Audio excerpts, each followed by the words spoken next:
ሰላም ሰላም ውድ ተመልካቾች እንዴት ናችሁ? እንደምን አላችሁ? የሆነ መረጃ ይዤላችሁ መጥቻለሁ። ይህ መረጃ ለሁሉም እንዲደርስ ለፋኖ ሰራዊት እንዲደርስ ቻናሉ ተደራሽነት እንዲሆን ሼር አድርጉ፣ ላይክ አድርጉ፣ ሰብስክራይብ አድርጉ። ይህ መረጃ ምንድነው? አሁን ሰላም ውድ ተመልካቾች እንዴት ናችሁ? እንደምን አላችሁ? ወሳኝ የሆነ መረጃ ይዤላችሁ መጥቻለሁ። ይህ መረጃ እንግዲህ ጥብስ የሆነ መረጃ ነውና በጣም ልብ የሚያሞቅ ነው። ምክንያቱም ለባንዳም ባንዳ አለው ይባላል። ለባንዳም ባንዳ አለው። ባንዳን ደግሞ ከባንዶች ባንዳ ደግሞ እስክንድር ነው። ስለዚህ ጠላቱም ሆነ ወዳጁ እሱ ጥቅም የሚያገኝበት ከሆነ ከብልጽግና ደህንነቶችና ከብልጽግና ጋር እየተነጋገረ ከፍተኛና አሳማኝ ሴራ ከመስራት ወደ ኋላ ማይል ምንም አይነት ስነ ልቦናም ርህራሄም ይሉንታም አቅምም የሌለው እስክንድር ነው።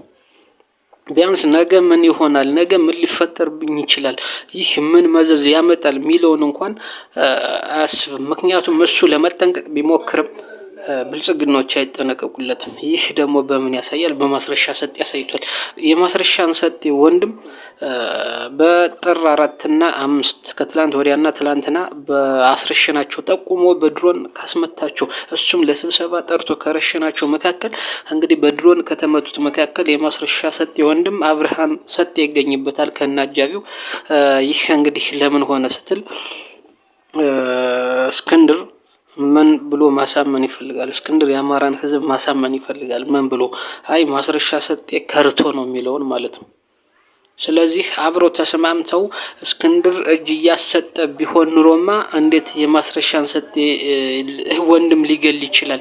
እንዴት ተስማምተው እየሰሩ አብረው ሆኖ አብረው ተስማምተው ከብልጽግና ጋር አብረው እየሰሩ እንዴት ብልጽግና ዝም ሊለው ይችላል? እንዴት ማስረሻ ሰጤስ ዝም ሊለው ይችላል? እንዴት እስክንድር ይሄን ሊያደርጋል ልትሉ ትችላላችሁ። ነገር ግን ለማሳመንና የራሱን ታማኝነት አግኝቶ ከፍተኛውን ድርሻ በክልሉ ላይና በፌዴራል ላይ ከፍተኛውን ስልጣን ለማግኘት እንግዲህ የማይሰራውና የማይፈነቅለው ድንጋይ የለም። ማን? እስክንድር።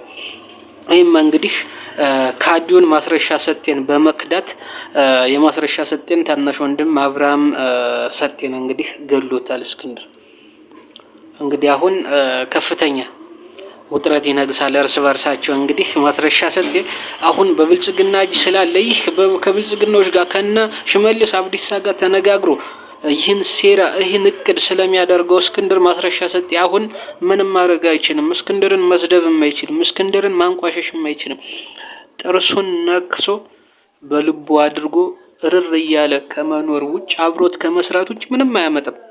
ምክንያቱም አንድ እጃቸው ውስጥ ገብቷልና ማለት ብልጽግኖች አፋድንና አፋብሃን አቀራርቦ የአፋብሃን አመራሮችን አንድ ላይ በድሮን ጭጭ ለማድረግ የሚያደርግበትን ሴራ እያዘጋጀ ነው። ይህን ደግሞ ምንድነው?